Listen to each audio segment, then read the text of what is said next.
everyone. Welcome to the morning show.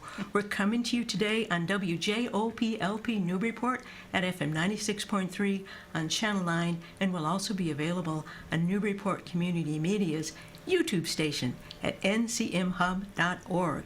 I'm your host, Mary Jacobsen, and today I am delighted to welcome Kathleen Brittan. She's the chair of the board of directors of Storm Surge, and also its former chair, Dr. Robert Young. So first of all, Kathleen, welcome to the morning show, and thank you for being here. Thank you. Thank you. We're delighted to be here. And Bob, a pleasure to have you as well. Welcome, and thank you for taking time to be here. What she said. Fair enough. Well, I wanted to start.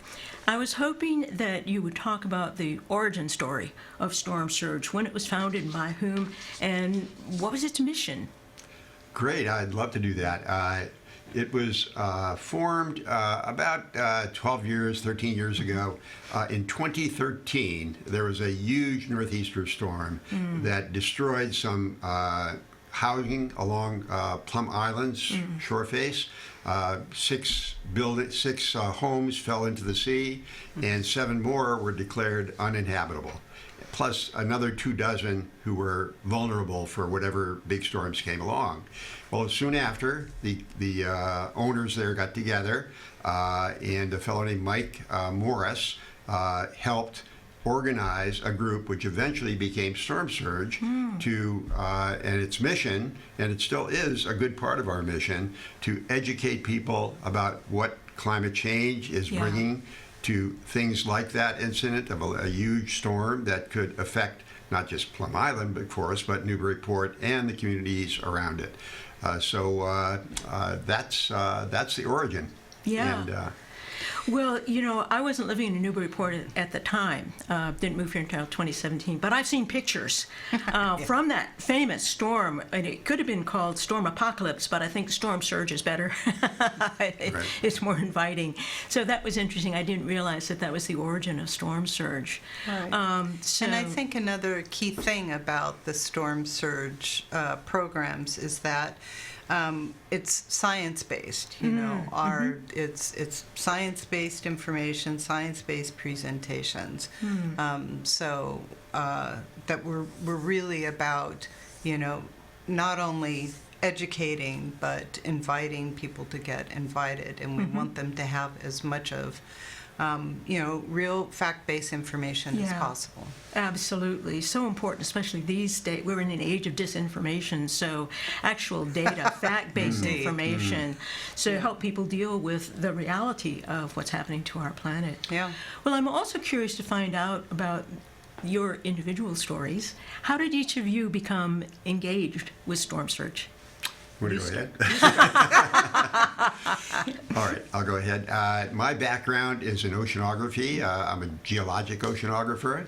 But as I went along in my career, I began to realize that there were other things happening in the world that are going to affect our geology, our climate, and climate change then became a subject of a lot of discussion. Yeah. So after I moved here from where I was living, I got involved in Storm Surge, and that was, I guess, in about 10 years, no, not 10 years, 8 years ago, and since then have been learning myself a lot more about climate change, and very anxious to get people to come and give presentations, people being scientists working in the field, people from the towns around here, or other groups who are doing research or planning on using the results of the research to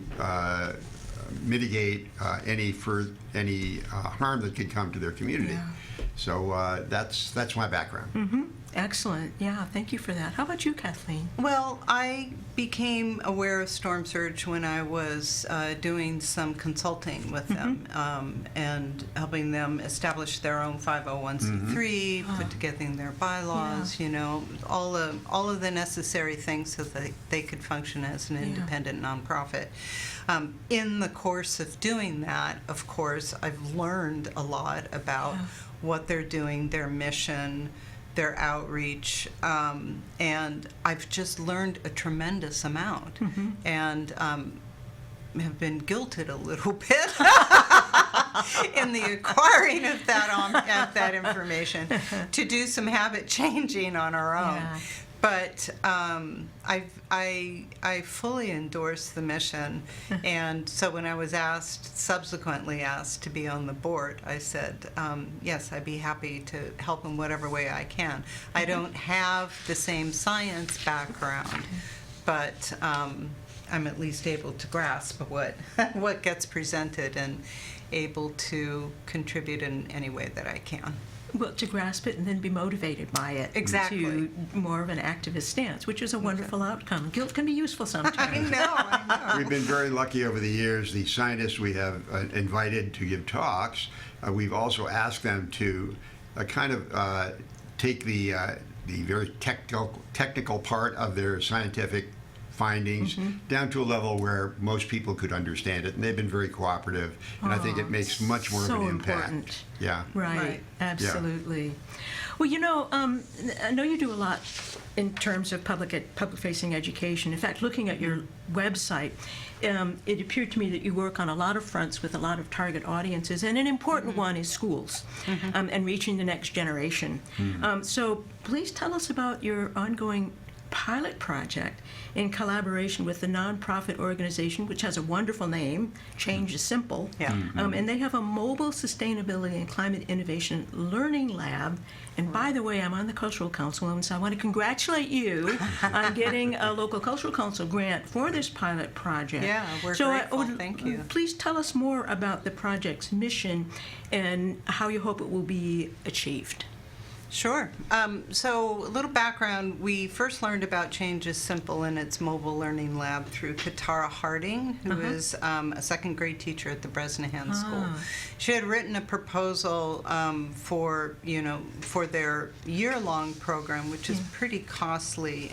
It wasn't funded, but in connecting with Katara, we thought about, well, how could we maybe introduce this as a possibility for the kids? And so we came up with this pilot program. So we zeroed in on second graders and fourth graders who participate in the learning lab for a day. So all second graders. So the learning lab is at the school all day, and the kids participate. Describe that it's a trailer, basically. Right. It's towed right to the site, and inside the trailer is all the things that they want to show about life in the sea and sea level and various things. Right. No, it is great, and I think we have some photos on our website about that as well. So it's fun to see that. So the objectives and the mission of Change is Simple is really to enhance the understanding of the Earth systems and develop scientific inquiry and problem-solving skills. So, and then they do that in a fun way. But this includes empowering students with practical knowledge, fostering scientific inquiry and critical thinking, instilling a lifelong commitment to environmental stewardship, and demonstrating benefits to science education through community engagement. So it's that's a lot, but it's so good. But you have to start. It's so important. Right. I mean, basically, you're talking about making learning fun, making learning relevant and impactful, and inculcating curiosity about the world and an understanding of a scientific process that you can use to explore, study, and understand, which are not only, they're lifelong skills, I think, for leading a happy, productive life. Right. And best start in childhood. Right. And also their part in it. Yeah. What is their part in making change? What is so that they have impact, and I think having that sense of agency really complements the learning process. It just sounds brilliant. Now, I Yeah. think the second graders already had their program in the fall. Yeah, the fourth. And the fourth graders did. Right. Okay. So the fourth graders had their program in the fall. Okay. The students loved it. The teacher with the fourth graders was Kristen Daigle. She's the STEM teacher, isn't she? Yeah. She's the STEM teacher, and so she was able to bring back a lot of feedback to Change is Simple, so that the program really meets where the fourth graders are. So, that was a great exchange for the two. Wonderful. A good experience, a nice experience for Change is Simple. The second graders will have their Change is Simple lab in April. Wonderful. Yeah. Wonderful. That's great. Yeah. Are you going? You go? I'm going to hope so. Okay, Yeah. wonderful. Right. Oh, that should be fun to watch and be It witness is fun, to. and I think having a volunteer around is helpful. At least we were allowed to for the fourth graders. Yeah. So Well, that's wonderful. yeah. Now, are there other projects that you're currently planning or have recently finished aimed at schools or youth? Yes. So,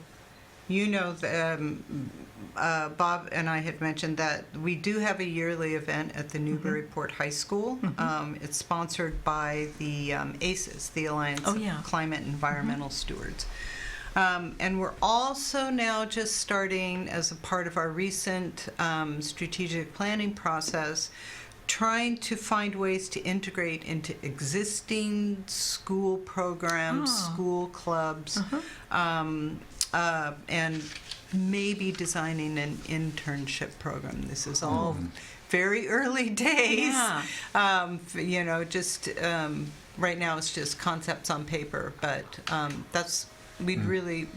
we're finding ways in which we can maybe make that happen. What we found at this ACES sponsored yearly event is that students would come over, talk to us for a little while, and then they would ask me, well, what about internships? Interesting. I need to be involved, and I can get some credit, at school for doing that. And unfortunately, we had none. So the more we thought about it, as Kathleen said, it is becoming now a focus on our future planning. We want to find a way to understand what teachers will want and then find ways of creating an internship, with somebody to manage the intern and focus on something that can be done with the help of that person and any other scientific advisor, my little help or somebody else's help to get their project done. Right. Yeah. Right. Well, it doesn't get any more grassroots than having a student come up and say, how about some internships? And then there's a ripple effect from that one request. Yes. And you Right. if you hadn't been there, the student would have come to you. Right. And now that the student came to you, you're thinking internships, and it just spreads and has a ripple effect. And that sounds to me like it's part of the way Storm Surge works. So bravo, well done. Ripple effect.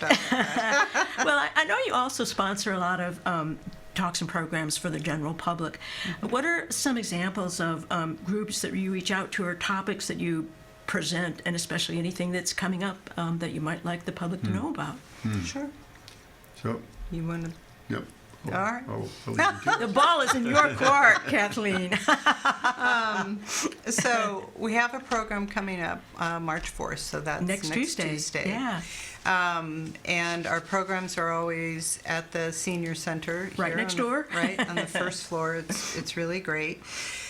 And presenting will be Mass Oyster Project. So we've, and there's, just hop on the website, you'll get all kinds of details.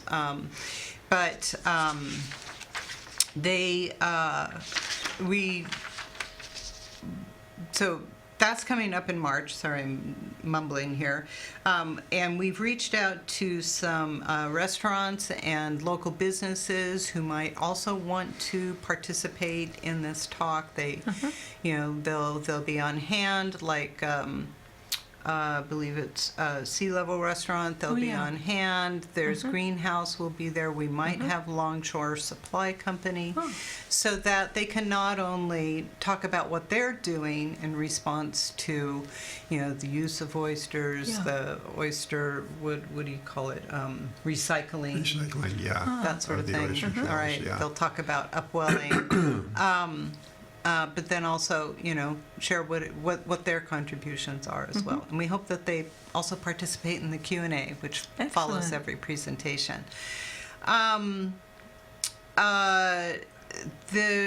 April, we have a gentleman whose name I just now forgot, Phil Colarusso, thank you. He's with the EPA, and he's going to talk about coastal resilience benefits of seagrass meadows and wetlands. And this is actually an update of a presentation that he did last year. So that's interesting. In June, we have a representative from the Gulf of Maine Research Institute.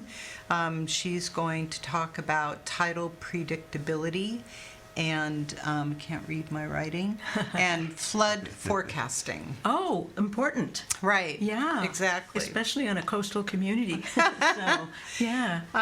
We also partner with universities, such as our 2024 project in the spring, the Changing Tides, that visualized the change to the Cashman Park shoreline.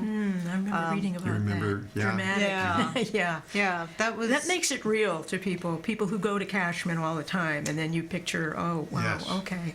It does. Yeah. It does. And I mean, that you take it from the conceptual stage to the actual, okay, I see this, The impact, I feel it, yeah. right.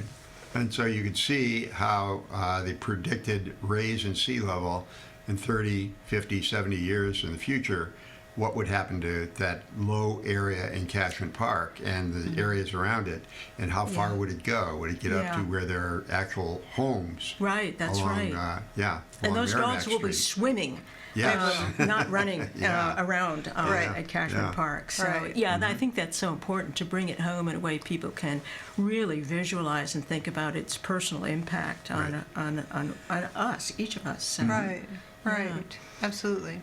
So, we also have some community events that we'll participate in. We'll have a display table.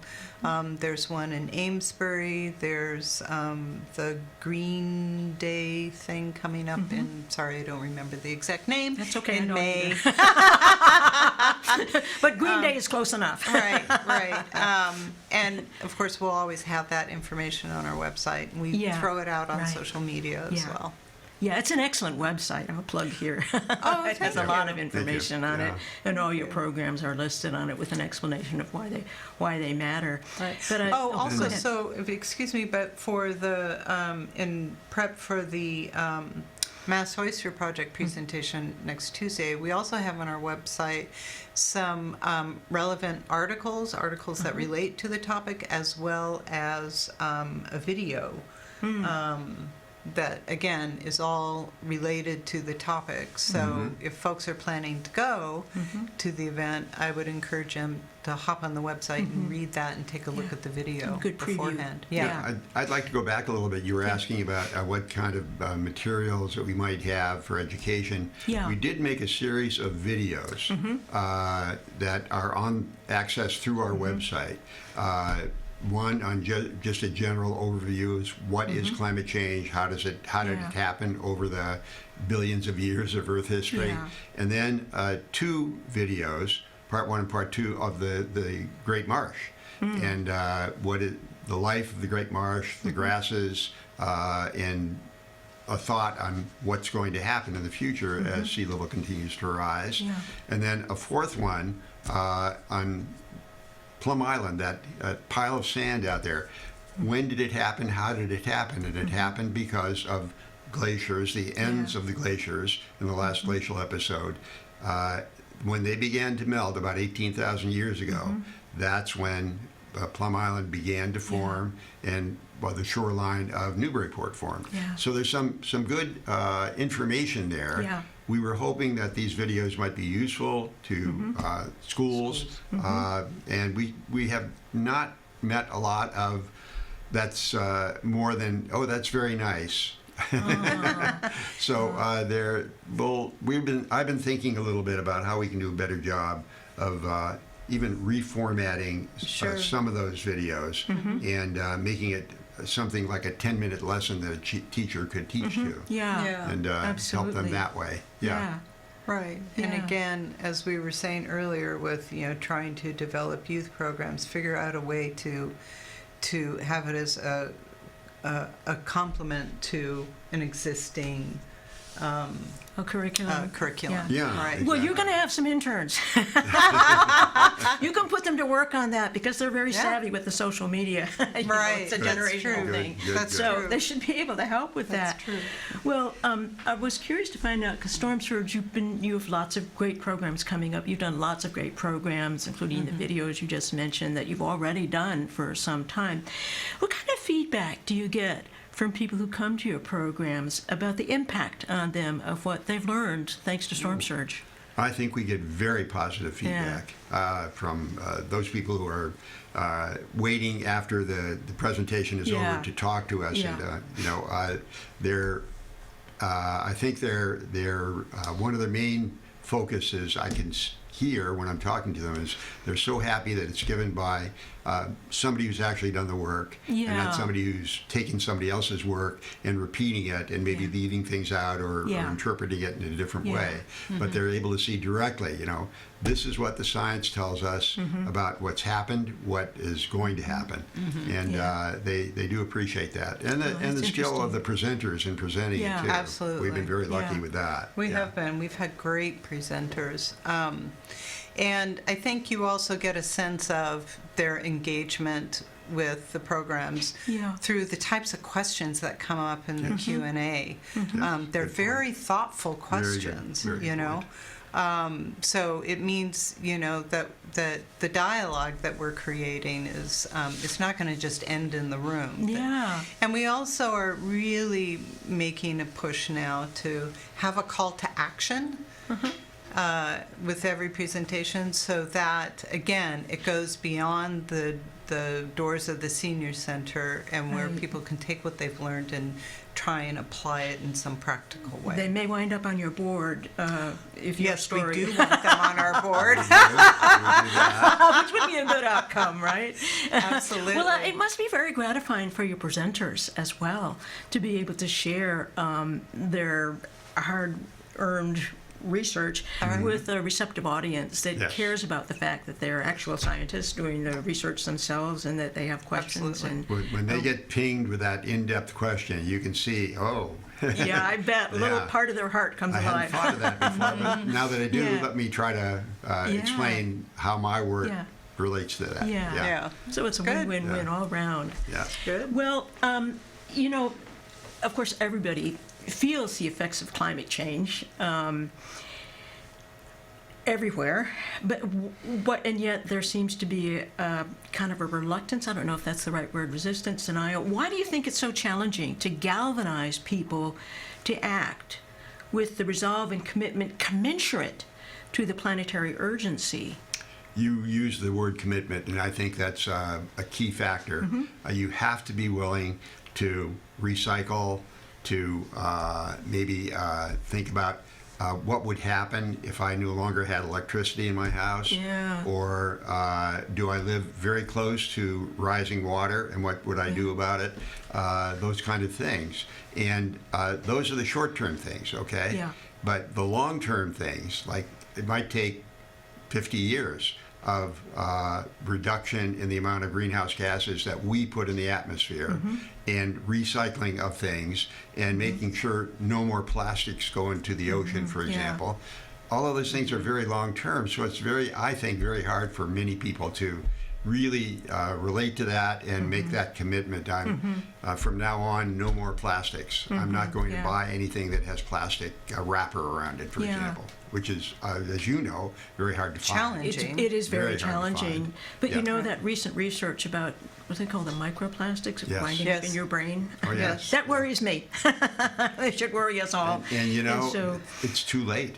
Yeah, it's, you it's know, already it's there for already us, but we Yeah. could maybe make an effort so that it doesn't, future generations Yeah. don't have the same effect. Yeah. Right. So somehow it's amplifying the sense of urgency that people feel Yeah. to recognize the way we're already impacted in ways that are very serious.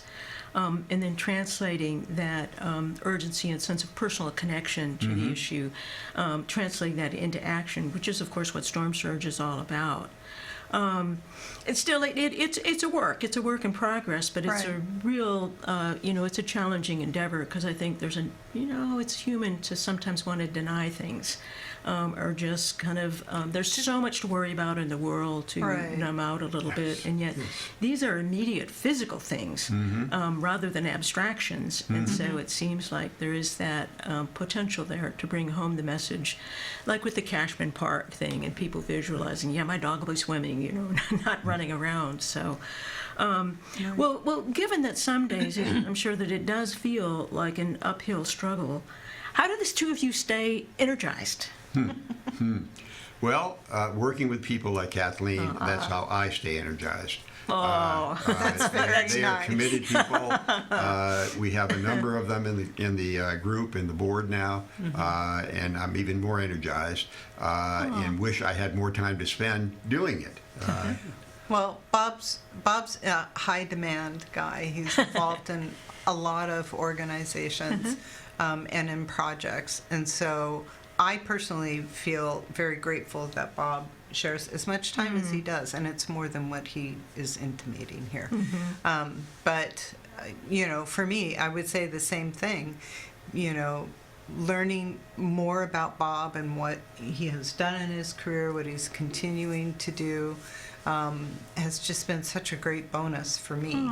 And our other board members who just devote a lot of time and thoughtful energy into how can we really propel our mission.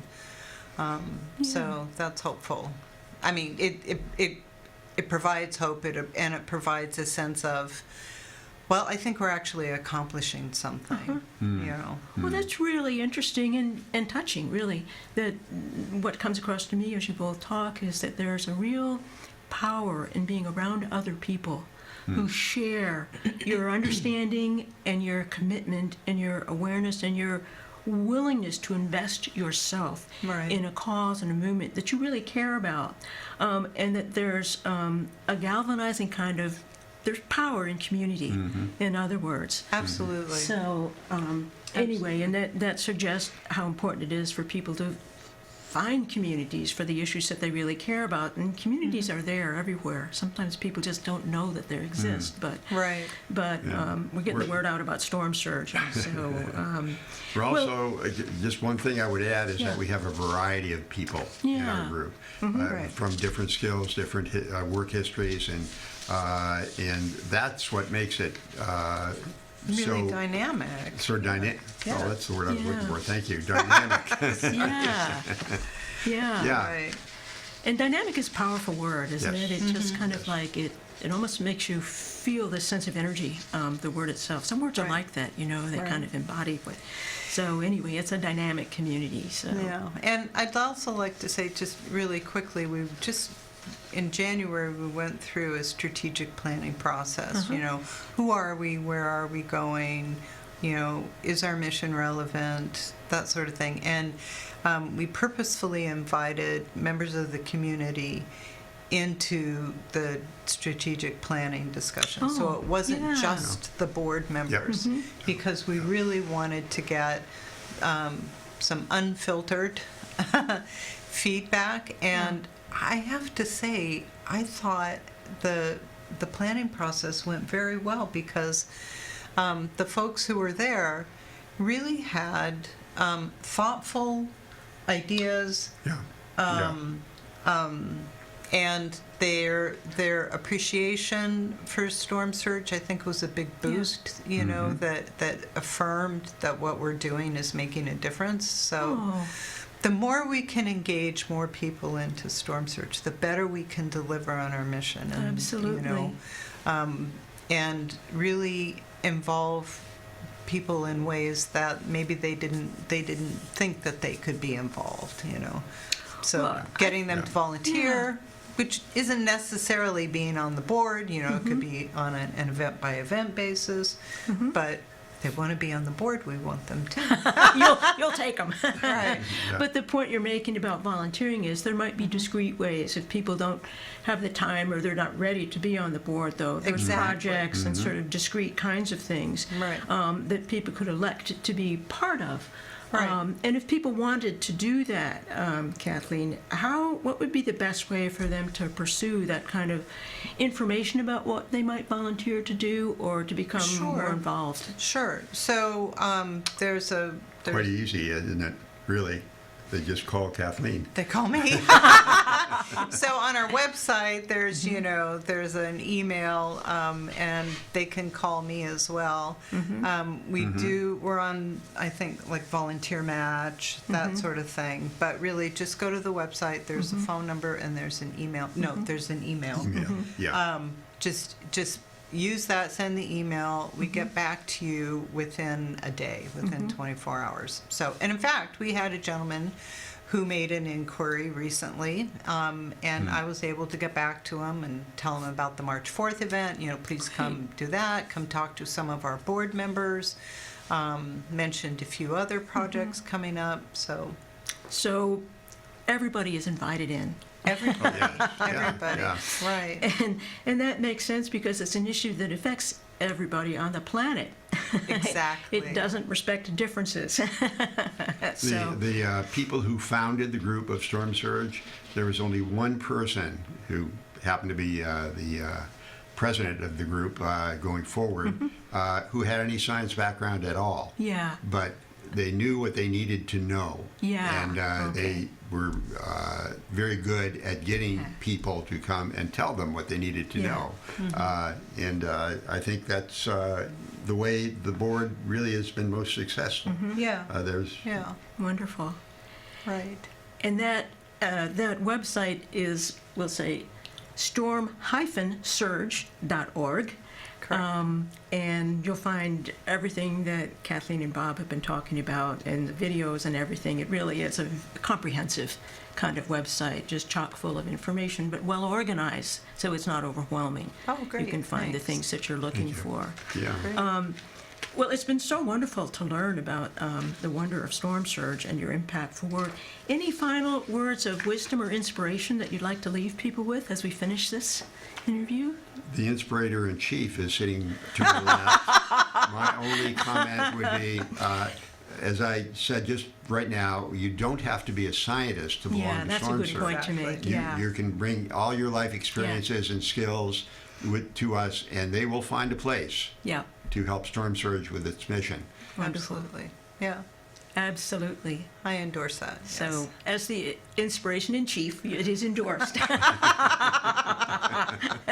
Kathleen and Bob, thank you so much for taking time to be here on the morning show to talk to us about storm surge, but even more than that, thank both of you for your leadership on these vital issues and for, being part of the heart and soul of storm surge. So thank you very much for everything you Oh, do. thank you. Thanks for the Thank you so invitation. much. Thank you. We appreciate this. You're very welcome. My pleasure. It's been an honor to talk to you. So that's it for today, everybody. Please join us again next Thursday at 9 for the morning show. Until then, everybody, be well.